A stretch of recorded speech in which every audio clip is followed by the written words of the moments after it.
I always thought New Year's was for new beginnings, not for being replaced at your own dinner table. But there I was, watching my wife Julia set our dining room like we were hosting the damn president.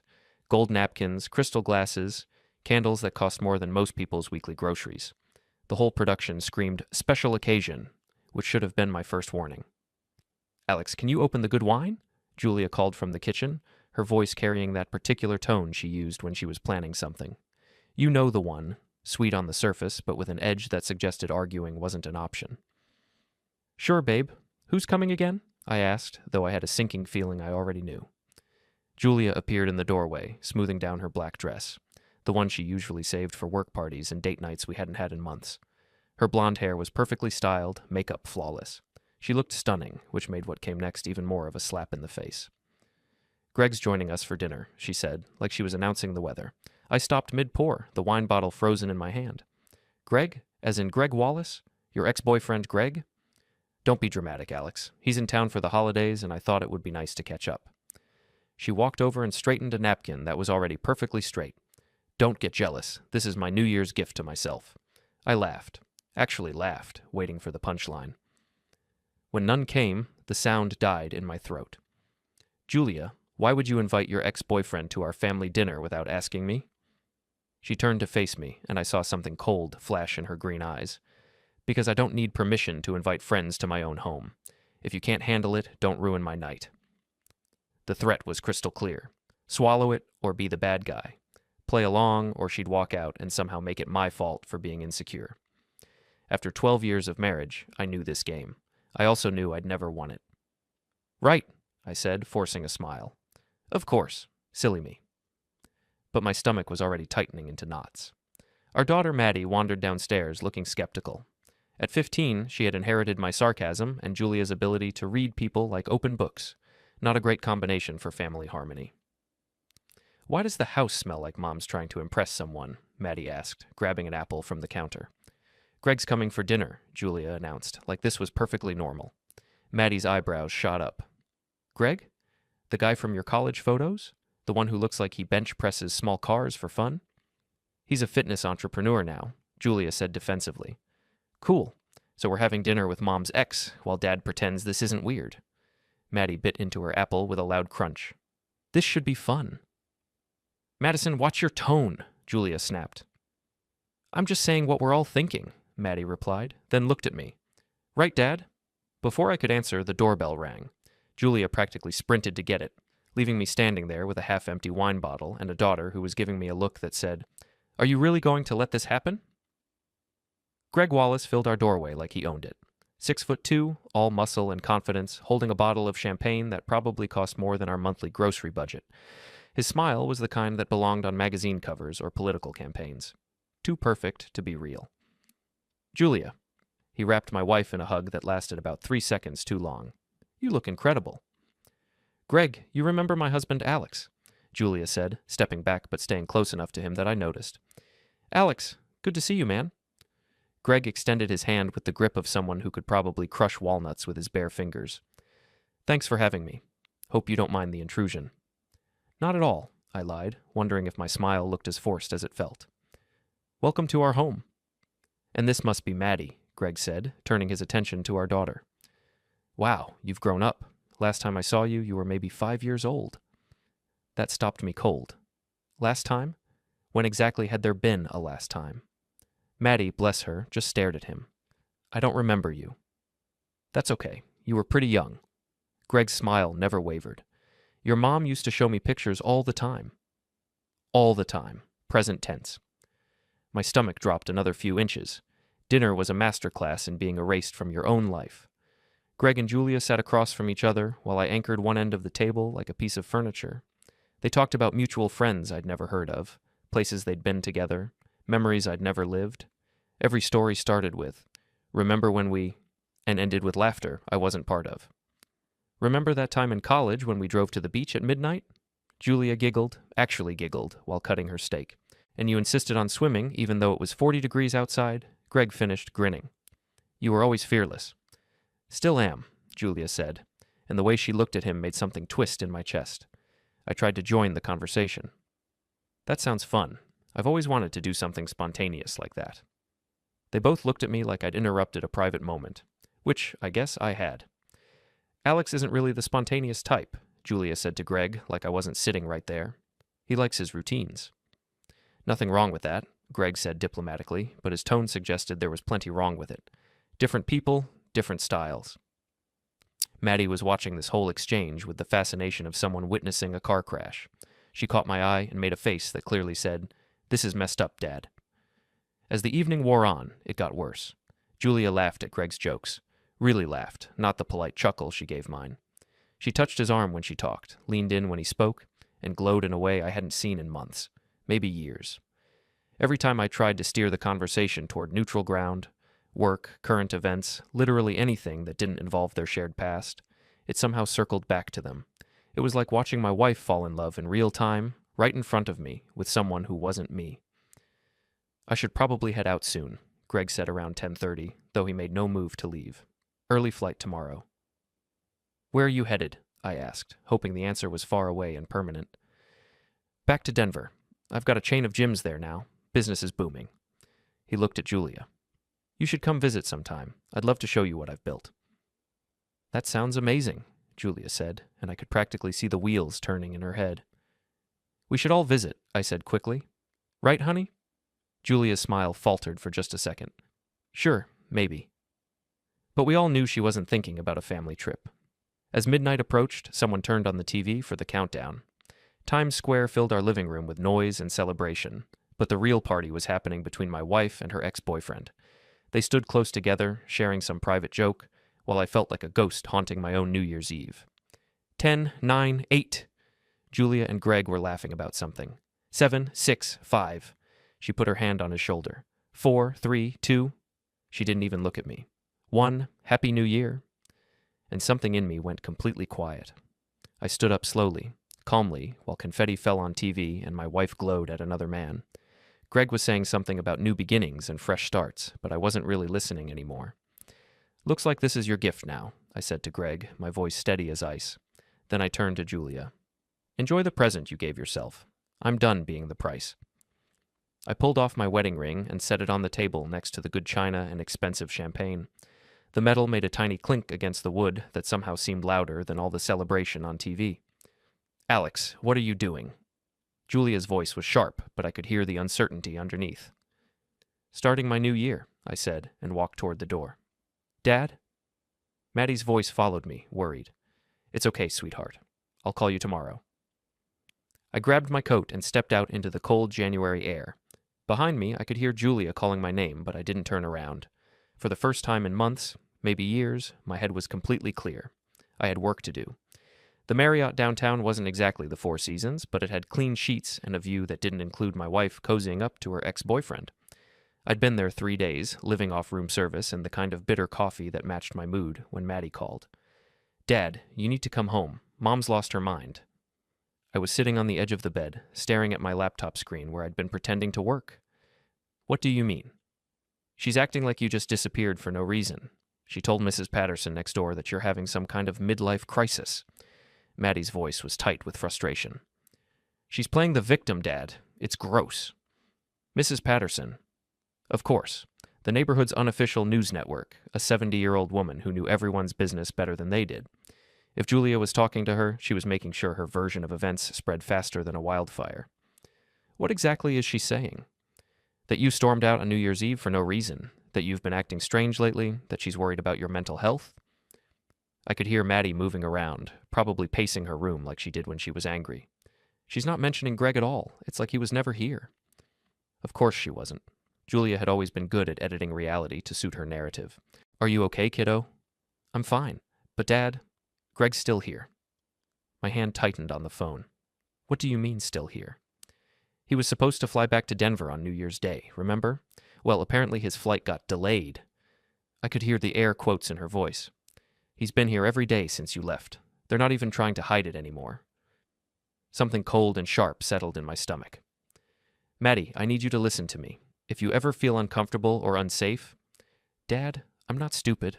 I'm staying at Emma's house most nights. Her mom knows what's going on. Maddie paused. But you should know that people are starting to talk. And not the way Mom wants them to. What do you mean? Mrs. Patterson might be a gossip, but she's not blind. She saw Greg's car in our driveway at 7 in the morning yesterday.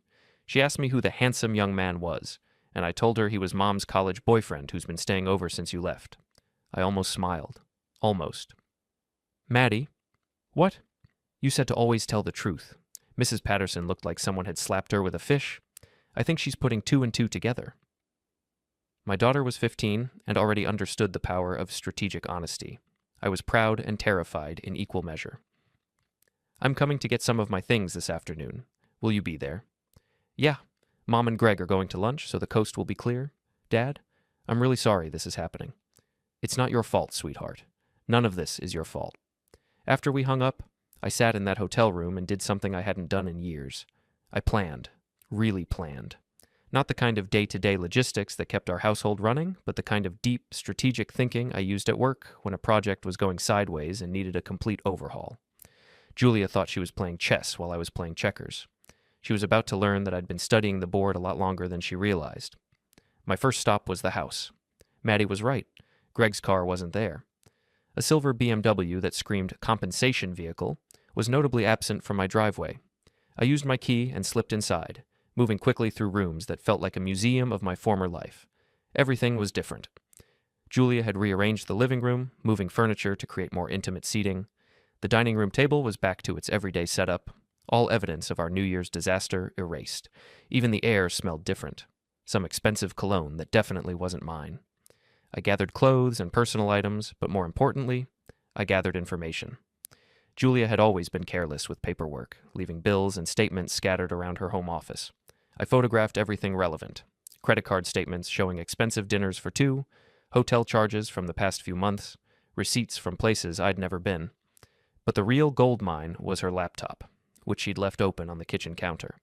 Julia had never been good with passwords. She used the same one for everything, our anniversary date.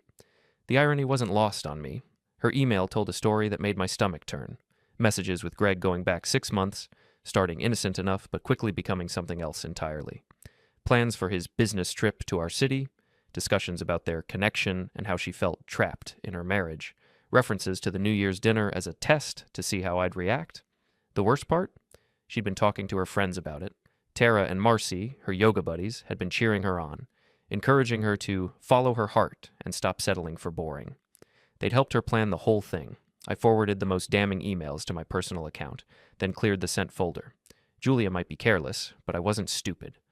Dad? I spun around to find Maddie in the doorway, backpack slung over her shoulder. Hey, kiddo, how was school? Weird. People are asking questions.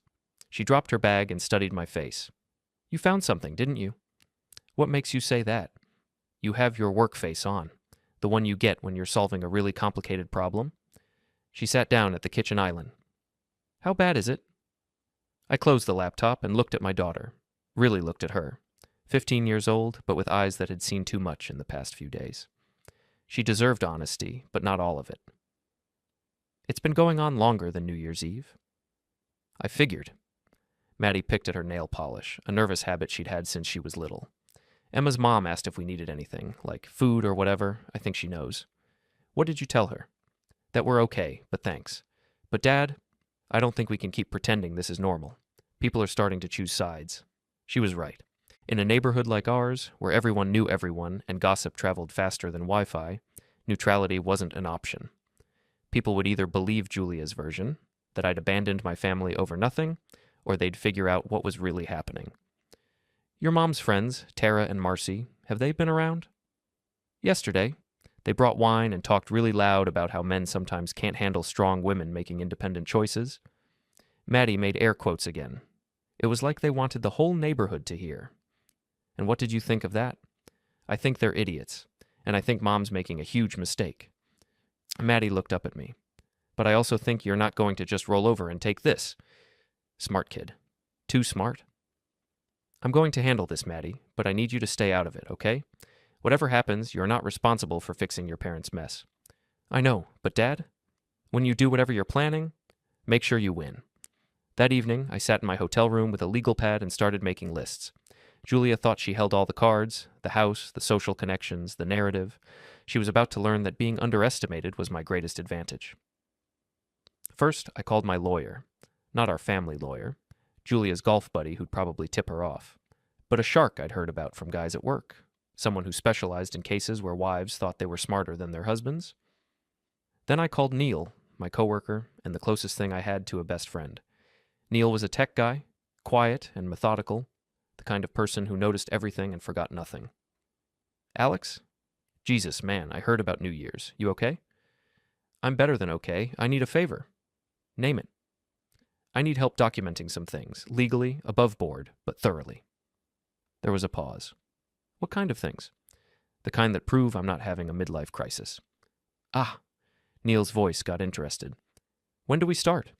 Tomorrow. And Neil, this stays between us.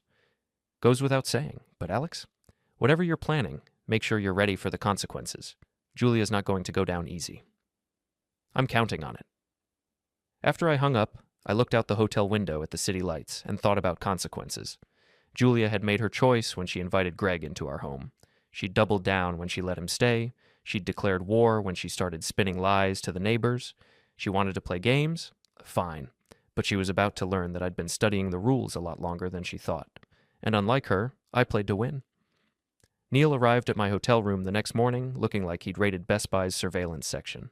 He had cameras, recording devices, and a laptop that probably cost more than my car. Okay, before you ask, everything I'm showing you is completely legal, he said, spreading equipment across my bed. These are all things you can buy at any electronics store. Nothing fancy, nothing that requires special licenses. I'm not planning to spy on anyone, I said, though I appreciated his thoroughness. Good, because that would be stupid and illegal. What we're going to do is document public behavior and gather evidence that's already accessible. Neil held up a small device. Voice recorder. Perfectly legal to record conversations you're part of in this state. This camera? For taking pictures of your own property and anything visible from public spaces. And this? I pointed to what looked like a regular cell phone. Backup recording app. Syncs to cloud storage automatically. If someone decides to get physical or threatening, you'll have proof. Neil's expression was serious. Alex, I need to know you're not planning anything stupid. Define stupid. Anything that could get you arrested, sued, or make you look like the bad guy. I sat down on the hotel bed and looked at my friend. Neil and I had worked together for 8 years. He'd seen me handle crisis after crisis at the office, always calm, always methodical, always thinking 3 steps ahead. Julia's been telling people I abandoned my family for no reason. She's got her friends spreading rumors about my mental health. Meanwhile, she's playing house with her ex-boyfriend in my home, around my daughter. I picked up the voice recorder. I'm not planning anything stupid. I'm planning to tell the truth, loudly. Okay, what do you need? We spent the morning going over everything. Neil showed me how to use each device, how to store evidence securely, and most importantly, how to stay within legal boundaries. Everything we discussed was about documenting facts, not creating drama. The key is patience, Neil said as he packed up his gear. Let them hang themselves with their own rope. Don't push, just be ready to catch whatever they give you. What if they don't give me anything? Neil laughed. Alex, your wife invited her ex-boyfriend to New Year's dinner and then gaslit you about it. Trust me, they'll give you plenty. He was right, of course. I just didn't expect it to happen so quickly. That afternoon, I drove past the house, my house, to see Greg's BMW parked in my usual spot. Bold. I parked down the street and called the landline, knowing Julia would answer. Hello? Hi, Julia. I wanted to talk about arrangements for Maddie, and to get some more of my things. There was a pause. In the background, I could hear music and what sounded like Greg's voice. This isn't a good time, Alex. When would be a good time? I don't know. We're busy right now. We're. Not I'm. We're. I see. Well, I'll be by tomorrow around noon to get my things. I assume that works for you and your guest. Alex, don't be like this. Like what? A husband who wants to collect his belongings from his own home? You know what I mean. Greg is just what, Julia? Just a friend? Just visiting? Just sleeping in my bed? The silence stretched long enough that I knew I'd hit the mark. I don't have to explain anything to you, she said finally. You're the one who walked out. You're right. I did walk out, after you invited your ex-boyfriend to our family dinner and spent the evening treating me like hired help in my own home. That's not what happened. Then what did happen, Julia? Explain it to me. Another pause. I don't owe you an explanation. Maybe not. But you might owe one to Maddie, and the neighbors, and your boss when someone mentions that you've been hosting overnight guests while your husband is staying in a hotel. Are you threatening me? I'm stating facts. Tomorrow at noon, Julia. I'll be quick. I hung up and sat in my car, hands shaking slightly from adrenaline. The voice recorder app had captured everything. Not smoking gun material, but definitely useful. My phone buzzed with a text from Maddie. Mom's freaking out. She's calling Tara and Marcy. Something about you being difficult. I texted back, stay at Emma's tonight if you can. Things might get complicated. Already planned on it. Love you, Dad. Love you too, kiddo. That evening, I got a call from Tara, Julia's friend, yoga buddy, and apparently relationship counselor. Alex, hi. It's Tara. I hope you don't mind me calling. Not at all. What can I do for you? Well, I've been talking to Julia, and she's really worried about you. We all are. Tara's voice had that fake concerned tone that people use when they are fishing for information. She said you've been acting strange lately. Strange how? Just different, distant, and then walking out on New Year's Eve like that? She let the sentence hang. Tara, were you at our house for New Year's dinner?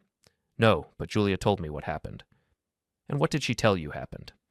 That you got upset over nothing and stormed out. Left her alone on New Year's Eve? Tara's voice was gaining confidence.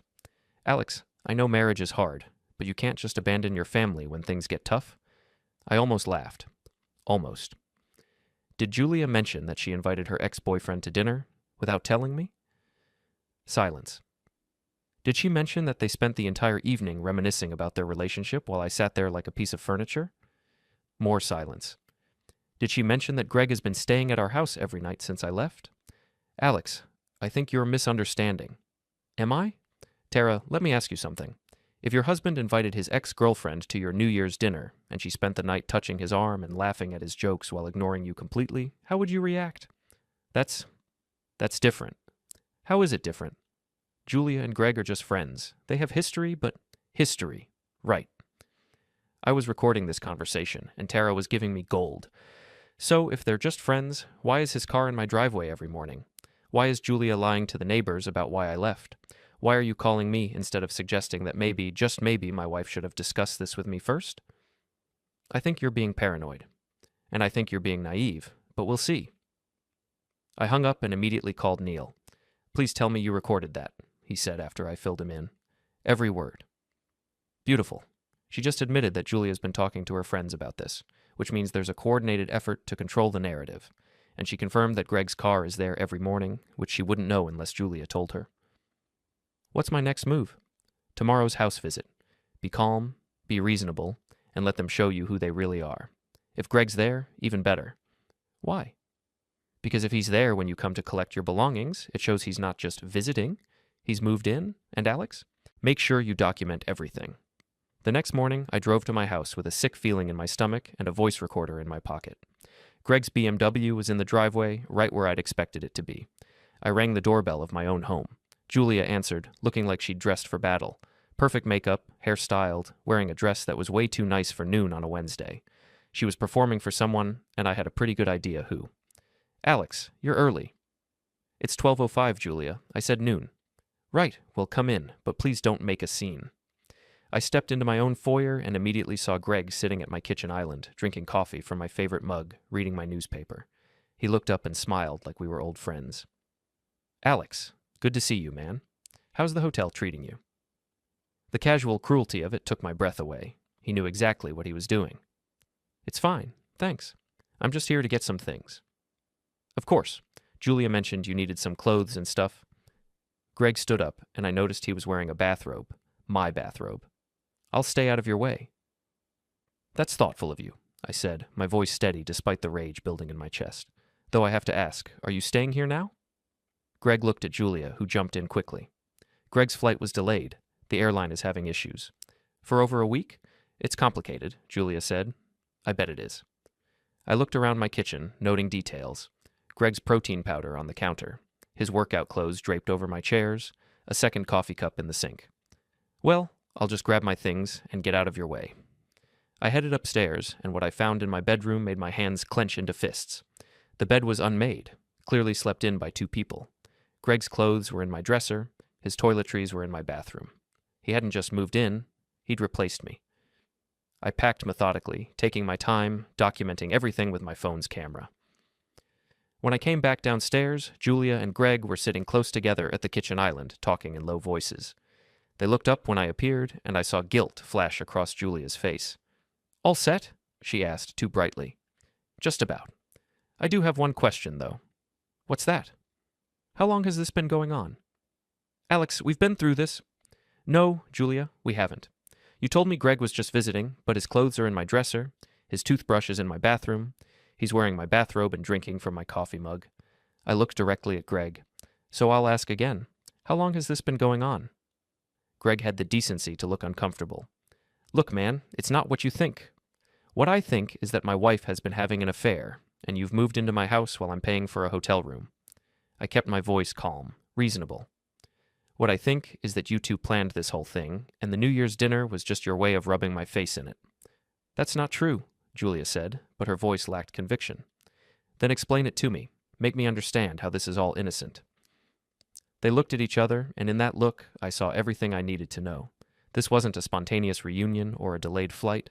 This was a relationship that had been building for months, maybe longer. "You know what?" I said, slinging my bag over my shoulder. "Don't explain it. I think I understand perfectly."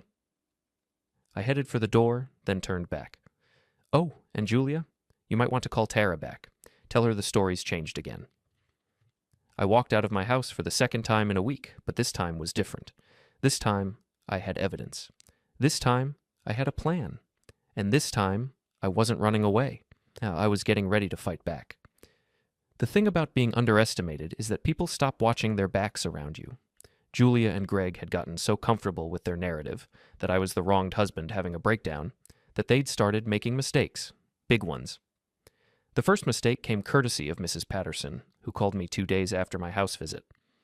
"Alex, dear, I hope you don't mind me calling. Maddie gave me your number." "Of course, Mrs. Patterson. What can I do for you?"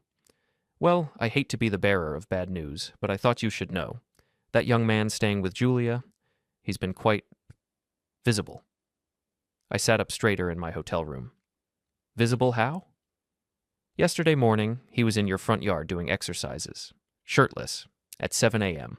The whole neighborhood saw him." Mrs. Patterson's voice carried the scandalized tone of someone who'd witnessed a public indecency.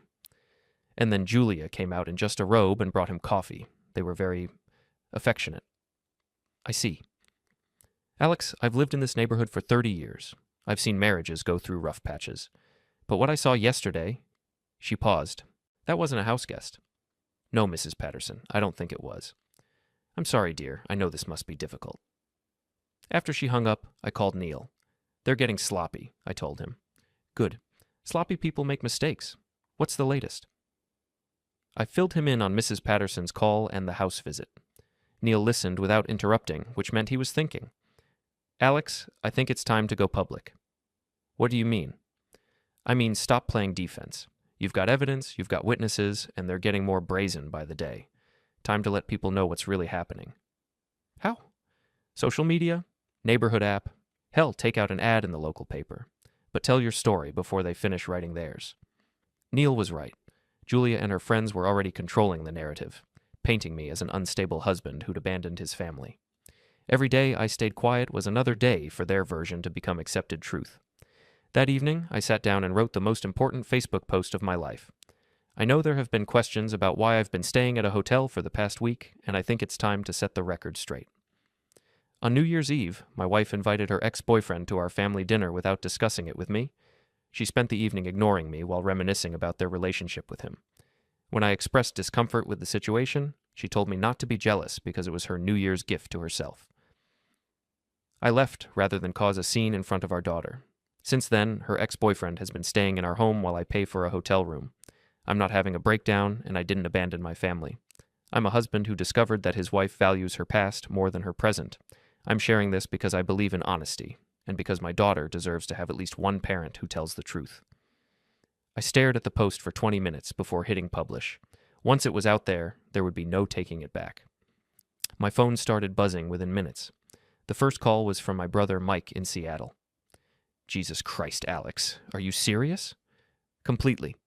What do you need?" A good lawyer and maybe a place to crash if this gets ugly. You've got both. What else? The second call was from my neighbor Tom, who lived 3 houses down. Alex, I just saw your post. Man, I'm sorry. I had no idea. Thanks, Tom. Listen, if you need anything, and I mean anything, let me know. What Julia's doing, it's not right. The third call was from Julia. What the hell is wrong with you? She screamed before I could even say hello. How dare you air our private business on Facebook? Which part was inaccurate, Julia? You made me sound like some kind of cheating wife. Are you not cheating? It's not that simple. Actually, it is that simple. You're married to me, and you're sleeping with Greg. In most people's books, that's called cheating. You don't understand. Then explain it to me, right now, on the record. Make me understand how this is all innocent. Silence. That's what I thought, I said. Julia, you made your choice. You chose Greg over our marriage, and you chose lies over honesty. Now you get to live with the consequences. I'll fight you on everything. The house, custody, everything. I'm counting on it. I hung up and immediately got a text from Maddie. Dad, Mom is losing it. She's crying and screaming and calling all her friends. I'm staying at Emma's tonight. Good call, kiddo. Love you. Love you too. P.S. Saw your Facebook post. About time. The fourth call was from Tara, Julia's friend and my new least favorite person. Alex, what you posted is completely inappropriate. Which part? All of it. You're humiliating Julia publicly. I'm telling the truth publicly. There's a difference. You're making her look like a villain. Tara, she invited her ex-boyfriend to our New Year's dinner, let him move into our house, and has been lying to everyone about why I left. What part of that makes her the victim? She's going through a difficult time. So am I. The difference is, I'm not lying about it. You're being cruel. No, Tara, I'm being honest. If honesty seems cruel, maybe you should ask yourself why. The calls kept coming. Some supportive, some critical, all proof that my Facebook post had accomplished exactly what I'd hoped. It had forced people to choose sides based on facts instead of Julia's fiction. But the real payoff came the next morning when Mrs. Patterson called again. Alex, dear, I hope you don't mind, but I shared your Facebook post in our neighborhood group. I thought people should know the truth. I appreciate that, Mrs. Patterson. Well, you should know that several people have come forward with observations. It seems Julia and her young man have been quite visible lately. What kind of observations? The Johnsons saw them kissing in your driveway Tuesday morning. The Martinezes heard them arguing about something called going public last weekend. And the Chens... Mrs. Patterson paused dramatically. The Chens have security cameras. My heart started beating faster. Security cameras? Motion activated, pointing toward the street, but they catch your driveway too. Mr. Chen says he has footage of Julia and her friend being quite intimate outside your home, multiple times. Would Mr. Chen be willing to share that footage? I believe he would, especially after what you've been through. After Mrs. Patterson hung up, I sat in my hotel room and realized that everything was about to change. Julia and Greg had been so confident, so careless, that they'd given me exactly what I needed to prove my case. But more than that, they'd given me the ammunition to destroy the narrative they'd been building. I called my lawyer. How quickly can you file divorce papers? How quickly do you need them filed? Yesterday. I'll have them ready by this afternoon. Alex, based on what you've told me and the evidence you've gathered, this is going to be a very different kind of divorce than what your wife is expecting. Good. She's been underestimating me for too long. What's your next move? I looked out the hotel window at the city where I'd built a life, raised a daughter, and thought I'd found happiness. Julia and Greg had taken that away from me, but they'd also given me something else. Clarity. I'm going to show them what happens when you mistake kindness for weakness. And how do you plan to do that? I smiled for the first time in days. By giving them exactly what they asked for. The divorce papers were delivered to Julia on a Friday afternoon. I know this because Maddie texted me. Mom just got served. She's freaking out. Like really freaking out. She keeps saying this isn't how it was supposed to happen. I was sitting in my lawyer's office when I got the text. Patricia Webb was the kind of attorney who wore expensive suits and had a reputation for eating opposing counsel for breakfast. She'd reviewed all my evidence and had smiled like a shark. Your wife made a critical error, Patricia said, sliding a folder across her desk. She assumed you'd be the typical abandoned husband, emotional, reactive, easy to manipulate in court. Instead, you documented everything. You stayed calm. You let them hang themselves. She opened the folder. The security footage from your neighbor is particularly damaging. Timestamps show Greg's car in your driveway overnight multiple times while you were in a hotel. The footage of them kissing in your driveway is date-stamped 3 days after you left. What about her claims that I abandoned the family? Hard to claim abandonment when you've been paying all the bills, including the mortgage on the house where she's living with her boyfriend. Patricia's smile got sharper. Your wife is about to learn that adultery still matters in divorce court. My phone rang. Julia. Alex, we need to talk. I think we're past talking, Julia. My lawyer will handle everything from here. This is insane. You can't destroy our family over this. I didn't destroy our family. You did. On New Year's Eve, when you decided Greg was more important than our marriage. It's not that simple. It really is. You made your choice. Now I'm making mine. What do you want? Money? The house? I'll give you whatever you want if you just stop this madness. I looked at Patricia, who was taking notes and nodding approvingly. What I want, Julia, is for you to face the consequences of your actions. For the first time in our marriage, you're going to be held accountable. You're being vindictive. No, I'm being honest. There's a difference, though I understand why you might not recognize it. That evening, I met Neil for dinner at a restaurant downtown. He'd been following the neighborhood drama on social media with the enthusiasm of someone watching a really good TV show. Dude, you've got to see this, he said, showing me his phone. Julia's friends are melting down on Facebook. I looked at the screen. Tara had posted a long rant about vindictive ex-husbands and public humiliation. Marcy had shared an article about toxic masculinity in divorce proceedings. Several other people had commented, but not in the way they'd probably hoped. Look at the comments, Neil said. Mrs. Patterson had written, some people need to learn that actions have consequences.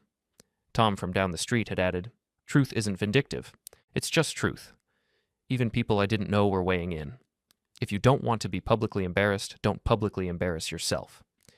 It gets better, Neil said, scrolling down. Greg's business is getting review bombed. Someone found his gym's Facebook page and started posting about home-wrecking personal trainers. I didn't do that. I know you didn't. But word spreads fast in the age of social media. Greg Wallace, fitness entrepreneur, is learning that reputation matters in business. My phone buzzed with a text from an unknown number. This is Greg. We need to talk. I showed Neil, who raised an eyebrow.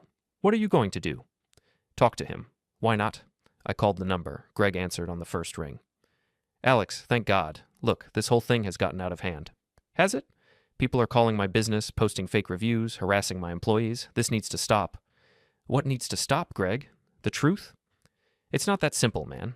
Julia and I, we have history. Real history. But we never meant for it to happen like this. How did you mean for it to happen? I don't know. But not like this. Not with lawyers and public humiliation and... He trailed off. And consequences? This is destroying both our lives. No, Greg. Your choices destroyed both your lives. I'm just making sure everyone knows what those choices were. What do you want? Money? I'll pay you to make this stop. I almost laughed. You think this is about money. Isn't it? Isn't that what divorce is always about? This divorce is about truth, Greg. About accountability. About making sure that when my daughter asks me why her parents got divorced, I can tell her honestly that her mother chose another man over our family. Alex, please. You want this to stop? Leave town. Go back to Denver. End whatever this is with Julia and disappear from our lives. Do that, and I'll consider asking people to stop calling your business. And if I don't, then you'll find out what happens when someone with nothing left to lose decides to tell the whole truth. I hung up and looked at Neil, who was grinning. Damn, Alex. Remind me never to cross you. I'm not trying to be vindictive. I just want them to face reality. Sometimes reality is vindictive. The next morning, I got a call from Patricia. We have a problem, she said. Julia's hired David Martinez. I recognized the name. Martinez was expensive, aggressive, and had a reputation for turning divorce proceedings into scorched earth warfare. What does that mean for us? It means she's not going quietly. Martinez specializes in cases where wives claim emotional abuse, financial control, things like that. He's going to try to flip the narrative. Can he do that? He can try. But Alex, you've done something most of my clients don't do. You've documented everything. Every conversation, every interaction, every piece of evidence. Martinez is good, but he's not a magician. What's our next move? We go on offense. I'm filing for an emergency hearing to establish temporary custody and support. We're going to ask the court to order Greg out of the marital home, and we're going to present all your evidence. How soon? Next week. And Alex? I need you to be prepared for this to get ugly. Martinez doesn't play nice. That afternoon, Maddie called. Dad, I need to tell you something. Mom's lawyer wants to talk to me. My blood went cold. What kind of talk? He wants to ask me about you, about our relationship, about whether you've ever been angry or controlling or... She paused. Dad, they're going to try to make you look bad. Maddie, listen to me very carefully. You don't have to talk to anyone you don't want to talk to. You're a minor and you have rights. I know, but Dad, if they ask me questions, I'm going to tell the truth. What truth? That you're the best father I could ask for. That you never raised your voice, never made me feel unsafe, never did anything but love me and Mom. Her voice got stronger. And that Mom brought her boyfriend into our house and acted like you didn't matter. Maddie? No, Dad. I'm 15, not 5. I saw what happened. I saw how she treated you, how she treated our family. If her lawyer wants to ask me questions, I'll answer them, honestly. After we hung up, I sat in my hotel room and realized that this was no longer just about Julia and Greg and their betrayal. This was about my daughter's future, about what kind of lesson she'd learn from watching how this played out. Julia and her lawyer thought they could rewrite history, turn me into the villain and her into the victim. They were about to learn that truth has a way of fighting back, and I was done being the nice guy. The real war was about to begin.